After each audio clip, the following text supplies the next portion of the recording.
Avec nous pour en parler, Jean-Paul Bruno, vous êtes fondateur de l'association Aide-Vaux, Espoir du Val d'Oise. Vous êtes aussi un ancien policier de la brigade des stupéfiants, formateur antidrogue. Bonjour et merci d'être avec nous. Face à vous, Fabrice Risoli, vous êtes spécialiste de la grande criminalité, cofondateur de l'association Crime Halt. Il y a donc un nouveau plan gouvernemental qui va être annoncé aujourd'hui à Marseille avec force ministre, puisqu'ils sont 4 à arriver tout à l'heure dans la cité phocéenne. Un énième plan antidrogue, a-t-on envie de dire ce matin. Qu'est-ce que vous en attendez, vous ? Bien, une évolution dans les mécanismes répressifs, bien sûr. Répressifs, mais également installer derrière de la prévention et réinstaller dans les quartiers l'îlotage, une police de proximité, mais complétée par une médiation de proximité. Parce que Adeline disait très justement qu'il s'agit d'un énième plan antidrogue. On a l'impression qu'on recommence à chaque fois. Qu'est-ce qui n'a pas été tenté? Quel est l'outil qui manque? Alors, il y a suffisamment de temps maintenant pour voir les erreurs commises, à savoir la suppression de l'îlotage dans les quartiers prioritaires. Et ça, c'était une erreur puisque les dealers ont repris pied dans ces quartiers difficiles et maîtrisent, je dirais, suffisamment la population pour en faire un peu ce qu'ils veulent. Mais vous dites que la police, elle a renoncé à aller dans ces cités? Non, ce n'est pas assez. À l'époque, Monsieur Sarkozy qui a décidé de supprimer cet îlotage dans les quartiers difficiles, alors que les missions d'îlotage étaient tout à fait appropriées pour limiter l'impact des drogues dans les quartiers et le mécanisme, disons, d'utilisation des usagers comme usagères-vendeurs, par exemple. Fabrice, parmi les mesures emblématiques qui devraient être annoncées tout à l'heure, il y a la suppression de l'OCTRIS. L'OCTRIS remplacée par l'OFAS, une structure qui doit être à la lutte antidrogue, ce que la DGSI est au terrorisme, nous dit-on, en associant les magistrats à cette structure qui rassemblerait policiers et gendarmes. Est-ce que c'est un bon outil ? Je ne sais pas, on verra. Ce qui est sûr, c'est qu'on change de nom parce qu'il faut laver les dérives de l'ancien office. Il faut y associer les magistrats. Dites un mot de ces dérives. L'ancien directeur est poursuivi pour avoir importé des tonnes de cannabis.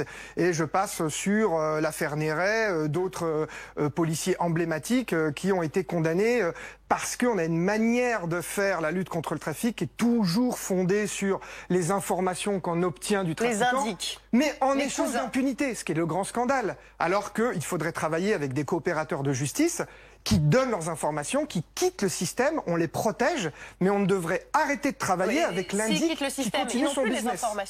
S'ils quittent le système, ils n'ont plus les informations. C'est le principe des indiques. Non, quand ils ont 10 ans de carrière, ils en ont des informations et vous faites tomber des réseaux. Après, je suis assez d'accord que quand on apprend qu'il y a 240 000 personnes qui sont impliquées dans le trafic de cannabis en France et que une centaine de personnes gagnent 15 millions d'euros avec le trafic de cocaïne par an, 15 millions d'euros par an, c'est sûr que l'appareil répressif tel qu'il est fait là, il ne peut pas fonctionner.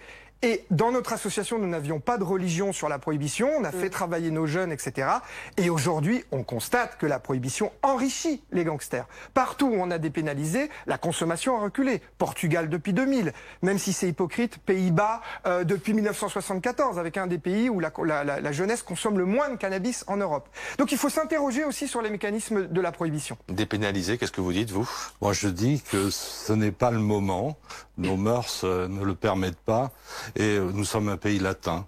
Et donner cette liberté ne peut qu'encourager une extension du phénomène. On est les champions d'Europe en consommation de cannabis, faut pas l'oublier. Donc il faut plutôt revenir à une sanction éducative, c'est-à-dire suffisamment modeste, mais dès qu'on touche un peu à l'argent, je pense que c'est un peu pour la même chose que pour une ceinture de sécurité. Vous n'attachez pas votre ceinture, vous êtes sanctionné, et là, on voit l'efficacité. La peur du gendarme existe, ça doit être éducatif. Mais il faut aussi, surtout, prendre en charge ceux qui sont victimes d'addiction, le plus tôt possible pour éviter qu'ils nourrissent un peu, je dirais, l'économie souterraine. Précisément dans tous les pays où on a dépénalisé, ce qui fait que la toxicomanie recule, donc par exemple la toxicomanie à l'héroïne au Portugal, c'est précisément parce que comme le consommateur n'est plus considéré comme un criminel, il va plus facilement aux soins. Il ne passe pas par la case prison, il n'est pas marginalisé. Donc quand il veut arrêter, parce qu'il faut vouloir arrêter, eh bien il va aux soins. Alors que dans un système de prohibition comme chez nous ou aux États-Unis, il va beaucoup moins aux soins. Ceci dit, je voudrais quand même être totalement d'accord avec ici le monsieur en face de moi, parce que sur oui, sur l'îlotage, sur cette police de proximité, nous, dans notre association, on milite pour le rapprochement des citoyens, etc. Et ça, c'est important parce que le lien entre la police et les citoyens, notamment dans les quartiers, est perdu. Et là, je voudrais être totalement d'accord. Et sur les moyens répressifs, alors là aussi, à Crimalt, on a réfléchi, il est très clair qu'il faut amplifier nos moyens répressifs. Il faut un délit d'association criminelle où on met toutes les personnes, le trafiquant et ses complices qui blanchissent l'argent, devant un tribunal administratif pour récupérer tous les biens. C'est pas ce qu'on fait aujourd'hui. On récupère uniquement ceux qui sont poursuivis pour trafic, tous les complices. Et là, ces biens-là, il faut les redistribuer à la société civile. Nous sommes à 2 doigts d'avoir cette loi en France. La villa du trafiquant de drogue à Marseille doit devenir un centre de soins pour toxicomanes. Ouais. Ça va venir en France. Tous les détails de ce plan, donc, tout à l'heure à Marseille. Merci à tous les deux d'être venus sur le plateau de Première Édition.